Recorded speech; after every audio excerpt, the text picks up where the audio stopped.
धाकड़ खबर, बेखौफसुमा बेबाक अंदाज। धाकड़ खबर में आपका स्वागत है। मैं आपके साथ हूं अकरम रईस खान। एक बात सच है, उसे स्वीकार करने में कोई हिचक भी नहीं होनी चाहिए कि धाकड़ खबर हमेशा ज़्यादातर स्टूडियो से बैठ के ही रिपोर्टिंग करता रहता है, कुछ चीज़ें आपके सामने रखता रहता है। लेकिन एक चैनल है नेशनल दस्तक, उसके संपादक हैं शंभू सिंह जी। वो हमेशा ग्राउंड जीरो पे आपको नज़र आते हैं। बिहार में फिलहाल चुनाव था तो वो बिहार पहुंचे हुए थे। एक लंबा वक्त उन्होंने बिहार में गुजारा है। नतीजे आने कुछ घंटों बाद सामने होंगे, लेकिन उससे पहले जो एग्जिट पोल आया है वो काफ़ी हद तक ये इशारा कर रहा है कि यूपीए यानी कि महागठबंधन की सरकार बन रही है, एनडीए की सरकार नहीं बन रही है। हालांकि इसी बीच बहुत सारी चीज़ें उठापटक की शुरुआत हो गई है कि कांग्रेस के विधायकों को खरीदा या बेचा जा रहा है, वो एक अलग मुद्दा है। लेकिन मैं यहाँ उनसे जो जुड़ रहा हूँ जूम के जरिए और कुछ चीज़ों को जो समझना चाहता हूँ वो ये कि एक थर्ड फ्रंट बना था और इसके अलावा भीम आर्मी जो पहला चुनाव लड़ने के लिए आज़ाद समाज पार्टी के तौर पर बिहार में गई थी, उसकी रणनीति कैसी रही, उसके चुनाव को उन्होंने कैसे देखा समझा और क्या स्थिति उभर के उन लोगों की आ रही है। बहुत शुक्रिया सर हमें वक्त देने के लिए। शुक्रिया अकरम भाई, जो आपने इस लायक समझा। पहला मैं आपसे जानना चाहता हूँ बिहार घूम के कैसा लगा, क्योंकि जब आप गए थे थोड़ा गर्मी का मौसम था, जब आप लौटे थे थोड़ा ठंडी का मौसम आ गया है, तो कैसा रहा बिहार में घूमने का अनुभव?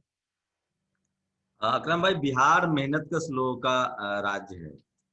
देश, मैं ये नहीं कह रहा हूँ देश के बाकी लोग मेहनत नहीं करते, लेकिन बिहार की स्थितियां ऐसी है कि आप यहाँ जब पैदा होते हैं तो पलायन, उसमें कोई बुराई भी नहीं है। अच्छी जिंदगी के लिए हर कोई बेहतर जाता है। बड़े शहर के लोग विदेश जाते हैं, बिहार के लोग देश भर में जाते हैं। तो बिहार मेहनत कश लोगों की धरती है। मैं यहीं पैदा हुआ हूँ तो वो भी एक नस्लोजिया है, तो मजा आया। और बिहार से खास प्यार है, क्योंकि हम यहीं पले बढ़े हैं, यहीं 25 साल गुजारा है। तो आप कल्पना कर सकते हैं कि कितना खुश हूँ। चलिए बहुत अपनी खुश हूँ, धरती पे तनाव जा। करता हूँ। जी जी, अपनी और धरती लेकिन पे अगर जाके। हाँ, जी, अपनी धरती पे जाके अपने पुराने लोगों से मिलके आदमी काफी खुश होता है, क्योंकि दिल्ली में जब रहने लग जाता है और काफी दिन बाद जाता है तो अच्छा लगता है। लेकिन आपने प्लान वाली बात की सर, मुझे लगता है ये एक हाँ। साजिश है कि बिहार को गरीब राज्य बनाए रखो। वहां के मजदूर जो हैं दिल्ली में आके काम करेंगे, पंजाब में जाके काम करेंगे, महाराष्ट्र में जाके काम करेंगे। अगर वहीं पे उनको काम मिलने लग जाएगा तो लेबर कहाँ से आएगी? ये भी एक साजिश है क्या? नहीं, मैं ऐसे नहीं सोचता हूँ। मुझे लगता है कि कहीं भी किसी भी राज्य के लोगों को, भारत में आप कोई भी आदमी कहीं भी जा सकता है। इवन आजकल तो दुनिया में कहीं भी कोई जाके काम कर सकता है। रही बात गरीबी की, तो हाँ वो है। देखिए, इस देश में बिहार भी अछूता नहीं है। और आप मुझे बताइए ना कि भारत के किस राज्य को आप अमीर कहते हैं, और वहाँ कौन लोग अमीर हैं और कौन लोग गरीब हैं। बिहार हो, बंगाल हो या गुजरात हो, जो एससी एसटी ओबीसी और माइनॉरिटी के लोग हैं, वो हर जगह उनकी एक ही जैसी हालत है। ये अमीरी गरीबी का सारा चोंचला जो है वो उन लोगों के लिए है जो जनरल कैटेगरी के लोग हैं। वो कंपेयर करते हैं कि वो बिहार में थोड़ा कम गरीब हैं, गुजरात में थोड़ा और ज्यादा अमीर हैं। लेकिन जिनकी बात मैं करता हूँ, जो इस देश के विक्टिम सोसाइटी है, उसकी हालत बिहार हो, गुजरात हो, कर्नाटक हो, बहुत अंतर नहीं है। तो इस बार लगभग वही बिहार। हालत बिहार। जी, जी। तो इस बार बिहार में मुद्दा बेरोजगारी रहा है, जो तेजस्वी यादव ने उसको एक मुद्दे के तौर पे उठाया भी। आप थर्ड फ्रंट के बारे में बता पाएंगे? कुछ करता हुआ दिखाई दे रहा है, मायावती हैं, उपेंद्र कुशवाहा हैं, असदुद्दीन ओवैसी हैं, और इस थर्ड फ्रंट के बारे में मीडिया ने कोई जिक्र भी नहीं किया पूरे चुनाव के दौरान ज्यादा। देखिए, तेजस्वी यादव ने जो मुद्दा बनाया था, ठीक है ना अकरम भाई, जी वो दरअसल जिस तरह से कुछ घटनाक्रम हुई, चाहे नीट को लेकर एग्जाम था, आईआईटी को लेकर एग्जाम था, और प्रधानमंत्री मोदी जिस तरह से उनका लोगों ने डिसलाइक किया था, तो वो एक बड़ा मुद्दा था। और आप भरोसा नहीं करेंगे कि उन मुद्दों पर ही लोगों ने वोट किया है। जी और बिहार के लोगों का शुक्रिया कि उन्होंने रोजी रोटी का मुद्दा चुना, मंदिर मस्जिद भारत पाकिस्तान हिंदू मुस्लिम को नहीं चुना। जी तो बिहार के लोग के बारे में लालू यादव की एक लाइन है कि ये उड़ती चिड़िया को हल्दी लगाता है। राजनीतिक रूप से बहुत सचेत लोग हैं, जी और उसका फायदा बिहार के लोगों को मिलेगा और देश के लोगों को मिलेगा। और देश के लोग अब मुद्दों पर बात राजनीति शुरू करेंगे। मोदी जी को कहना पड़ा कि हम मुद्दे, खुश हैं कि बिहार के लोगों ने मुद्दा को चुना। मतलब उनको लगता था कि बाकी लोग मुद्दा नहीं चुनते। जी,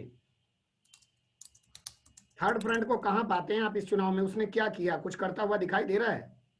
देखिए, बिहार में साफ साफ था, जो एससी एसटी ओबीसी और माइनॉरिटी के लोग थे, उनको किसी कीमत पर बीजेपी नहीं चाहिए थी।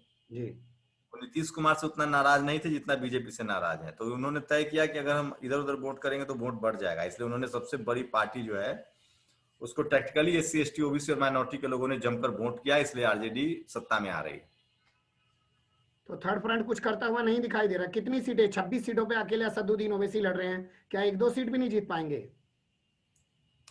देखिए, मैं ऐसा तो नहीं कह रहा, चुनाव लड़ना चाहिए सब लोगों को, हम्म। और डेमोक्रेसी में जितनी ज्यादा पार्टियां होंगी उतना अच्छा है। तो लेकिन क्या लोगों ने साफ मान लिया है कि वाकई में वोट कटवा के तौर पे लड़ रहे थे, इनको वोट नहीं दिया? वोट कटवा नहीं है। देखिए, लोग परेशान हैं, लोग लॉकडाउन से परेशान थे, लोग जो मुसलमान हैं उन पर जिस तरह से हमले हो रहे हैं CNRC, उससे परेशान है। दलित समाज को जिस तरह से यूपी में और बीजेपी शासित राज्यों में हो रहा है उससे परेशान है।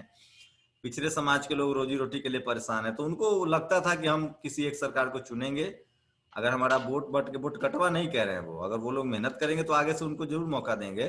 लेकिन लोगों को पता था कि बीजेपी को हराना है तो हमें कंसोलिडेट होकर एक जगह वोट करना पड़ेगा। और ये धारणा तो थी कि बीजेपी के इशारे पर ही बाकी लोगों को, आखिर ओवैसी को गिरफ्तारी, एक असाधारण पोस्ट लिखने पर गिरफ्तारी हो जाती है मुस्लिम युवा को, जी। ओवैसी इतना बोलते हैं, उसको बीजेपी क्यों जेल में नहीं डालती है, मायावती को जेल में क्यों नहीं डालती है। तो ये सब परसेप्शन बना हुआ है। बिहार के लोग हैं वो एक जगह वोट करते हैं, और परसेप्शन था कि अगर उनको वोट देंगे, वोट बटेगा तो बीजेपी आ जाएगी। तो बीजेपी को रोकने के लिए लोगों ने एकजुटता से वोट दिया। अगर लोग इतने सजग थे कि अपना वोट ना बिखरे, तो ये नेताओं को नहीं दिखाई दे रहा था क्या इनको जाके वहां पे तमाम चीजें करनी चाहिए थी या करना बेहतर है? कैसे देखते हैं इसको? नेताओं से पूछिए एक बार। अच्छा, आप कैसे देखते हैं? मुझे तो लग रहा है सारी पॉलिटिकल पार्टी है तो वो तो चुनाव लड़ेंगे ना साहब, उनको रोक तो हम्म। नहीं सकते ना। अच्छा, डेमोक्रेसी के पहली बार यहाँ पे एक नई पार्टी जा रही है जो एक संस्था के बाद एक राजनीतिक पार्टी का रूप ले रही है, आजाद समाज पार्टी। उन्होंने जाके वहां पे खूब रैलियां की हैं, उनकी रैलियों में भी खासी भीड़ दिखाई दी है। क्या यूपी के एक दलित नेता को बिहार में दलित समाज एक्सेप्ट करता है? देखिए, चंद्रशेखर एक दलित नेता नहीं है, बिहार के युवाओं को नेता है, और उनको पूरा देश एक्सेप्ट कर रहा है। अच्छा। लेकिन चुनावी चीज अलग है। वो युवाओं के आइकॉन है, नेता है, Bahujan Samaj SC ST OBC minority उनको अपना नेता मानता है, और जिस तरह से वो लगातार सड़कों पर है। लेकिन चुनावी, मैंने कहा ना, लोगों ने बहुत टेक्निकली वोट किया है कि अगर हम वोट हमारा बटेगा तो बीजेपी आ जाएगी। बीजेपी को हराने के लिए SC ST OBC माइनॉरिटी के लोग किसी ऐसे पार्टी को ही चुनेंगे। वो उन्होंने सोचा कि कौन हरा सकता है, और जो हरा सकता है उसको उन्होंने वोट कर दिया। जो हरा सकता है लोगों ने उसको वोट कर दिया। अच्छा, जब से सर परसों से एग्जिट पोल आए हैं, मुझे लगता है जितनी विपक्षी पार्टियां हैं बड़ी खुश हैं। शायद अब वो भूल गई हैं कि ईवीएम में कोई गड़बड़ हो सकती है। नहीं, ईवीएम मुद्दा है, ईवीएम मुद्दा है। ईवीएम पर लोग किसी को भरोसा नहीं है। हम्म। लेकिन चूंकि वोटिंग इतनी ज्यादा होगी आरजेडी के पक्ष में कि आप कुछ कह नहीं सकते हैं। अच्छा। और ऐसा लोगों को ये भी लगता है कि बीजेपी हर जगह थोड़ी ना चुना। बिहार में आप कम से कम, बिहार में आप बिहार वाले को आप आंदोलन के लिए मजबूर मत कीजिए। अगर आपने उन्होंने वोट दिया है और उसको हरा दीजिएगा ईवीएम से, तो पूरे देश से ईवीएम का बोरिया बिस्तर बन जाएगा। आप 77 की लड़ाई सोचिए ना। जी। इंदिरा गांधी के खिलाफ बिहार के लोग खड़ा हुए थे, हम्म। राजीव गांधी के खिलाफ बिहार के लोग खड़ा हुए हैं, मोदी जी, आडवाणी का रथ रोक दिया बिहार के CM ने। बिल्कुल सही। 2014 की जीत में के बाद 2015 मोदी हार जाते हैं। तो बिहार के लोगों को डेमोक्रेसी है ये, आप इनको छेड़ के डेमोक्रेसी के खिलाफ नहीं जा सकते हैं। बिहार में अगर आप बिहार के लोगों का वोट आपने कन्वर्ट कर दिया ईवीएम से, तो पता चला ईवीएम के खिलाफ ही देश भर में आंदोलन शुरू कर देंगे। काफी तो ये बड़ी भी बात आप बीजेपी। कह रहे हैं और आपने जो दलीलें दी हैं वो भी काफी मजबूत है।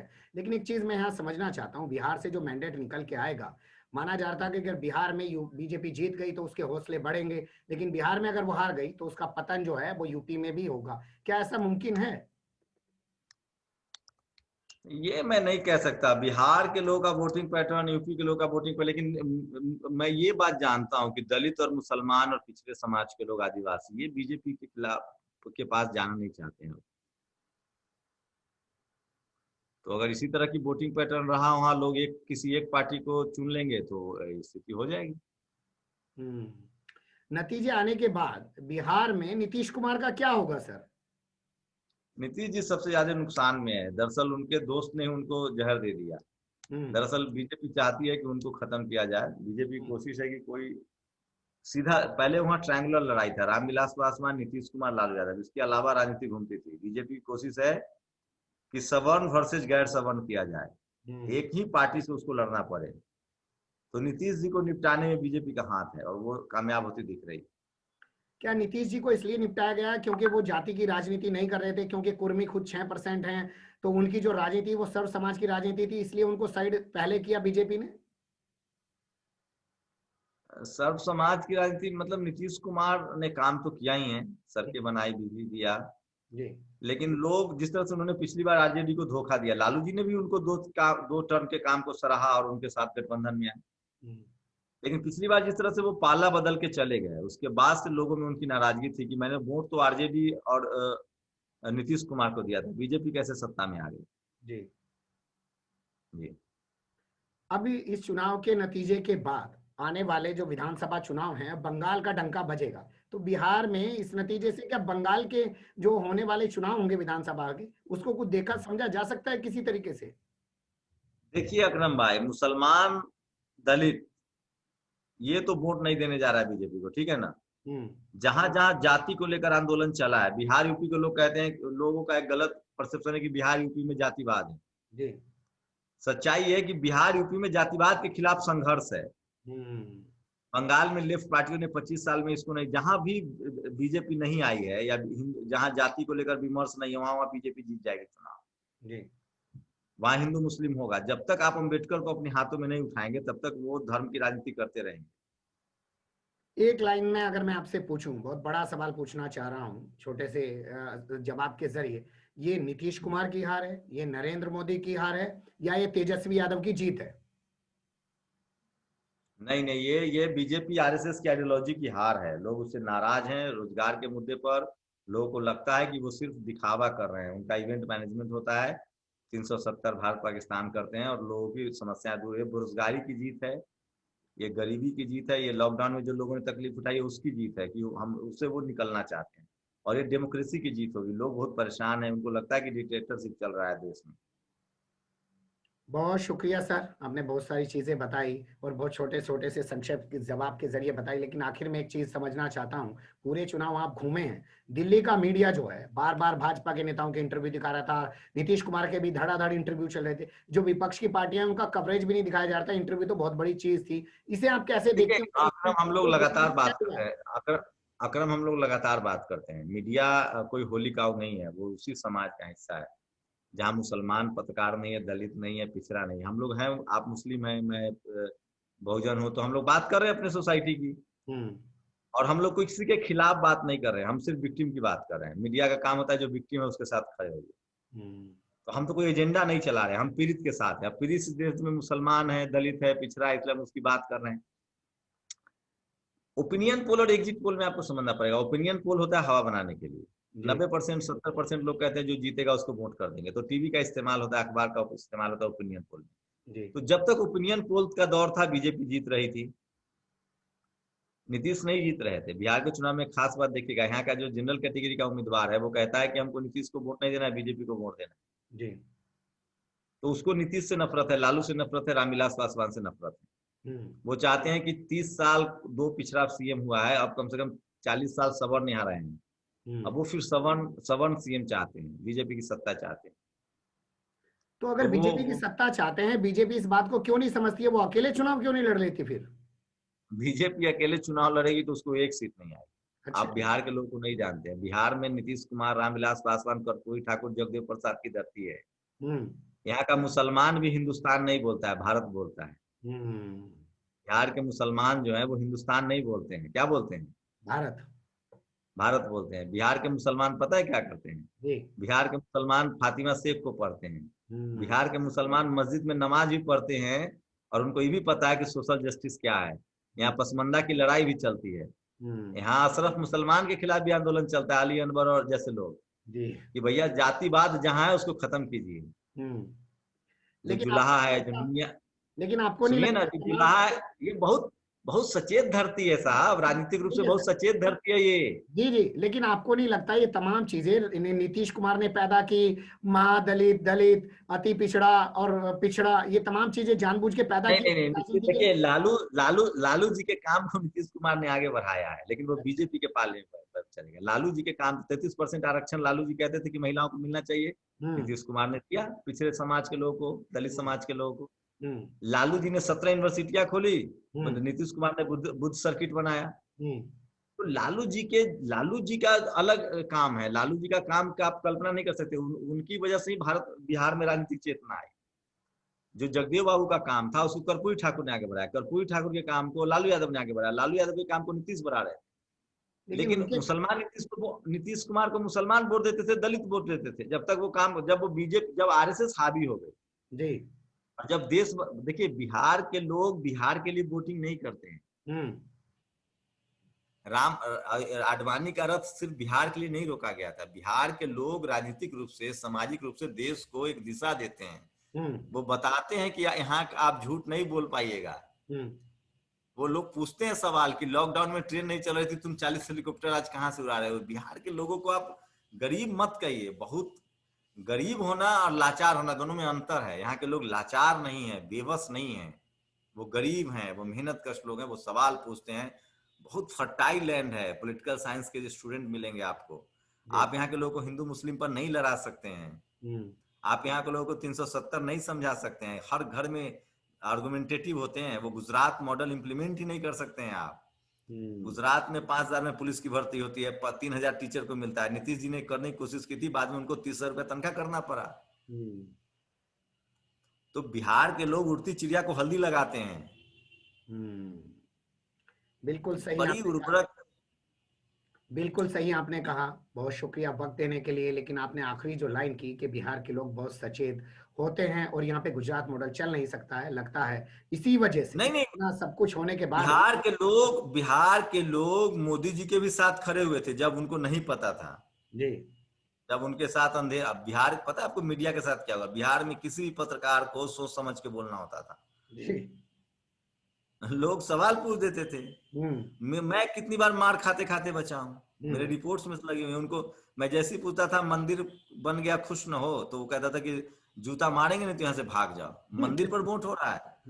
मंदिर हमारा धार्मिक आस्था है, मस्जिद हमारा धार्मिक आस्था है। वोट राजनीति देश को बचाना है।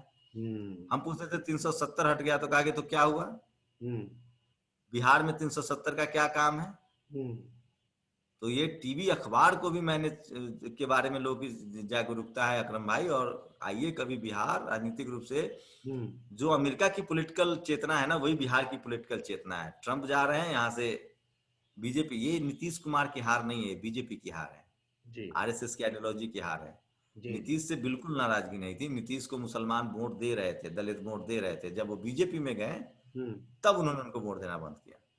चलिए, बहुत शुक्रिया सर वक्त देने के लिए। एक लाइन आपकी बहुत मजबूत लगी कि बिहार में अकेले चुनाव लड़ने से क्यों डरती है बीजेपी, इस पे गौर करना चाहिए। नॉर्थ ईस्ट के जो राज्य हैं, आसाम, मिजोरम, मेघालय, नागालैंड, तमाम जगह वो सरकार बनाने की कोशिशों में लगी हुई है। अपने दम पे भी कई जगह उसने बना लिए, लेकिन बिहार में आज तक अकेले दम पर सरकार बनाने की कल्पना तक नहीं कर पा रही है। ये बिहार के लोगों की राजनीतिक चेतना का असर है। बहुत शुक्रिया हमें वक्त देने के लिए। आपने वक्त निकाला, कहीं थे, बिजी थे, किसी और जगह पे जाके आपने नेट कनेक्ट करके ये वक्त निकाला, एक बातचीत लोगों के सामने रखी। बहुत शुक्रिया फिर आपसे जुड़ने की